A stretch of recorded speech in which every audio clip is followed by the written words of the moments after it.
Ration card धारकांसाठी महत्त्वाची सूचना. ई-केवायसी प्रक्रिया पूर्ण करणे बंधनकारक.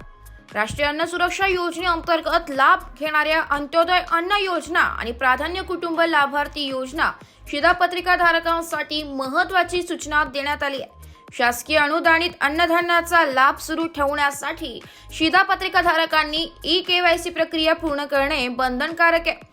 धान्य वितरण अधिकारी कैलास पवार आणि गणेश जाधव यांनी दिलेल्या प्रसिद्धी पत्रकानुसार लाभार्थ्यांनी आपल्या नजीकच्या रास्त भाव दुकानाकडे राशन दुकानाकडे जाऊन ई पास मशीनद्वारे बायोमेट्रिक प्रमाणीकरण करून ई-केवायसी पूर्ण करावी.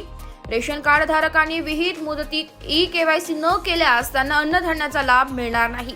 तसेच ज्या वयोवृद्ध लाभार्थ्यांचे बायोमेट्रिक प्रमाणीकरण शक्य नाही अशा लाभार्थ्यांची यादी संबंधित कार्यालयात सादर करून त्यांचा धान्य पुरवठा सुरू ठेवण्यात येईल.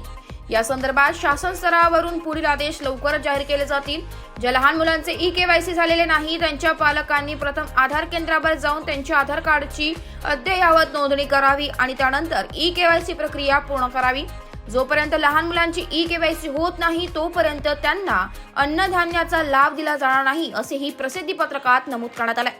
शिधापत्रिका धारकांनी कोणत्याही अडचणीला सामोरे जावे लागू नये म्हणून लवकरात लवकर आपल्या कुटुंबातील सर्व सदस्यांची ई-केवायसी पूर्ण करावी असे आवाहन प्रशासनाच्या वतीने करण्यात आले. ब्युरो रिपोर्ट, नाशिक लोकशाही न्यूज, नाशिक.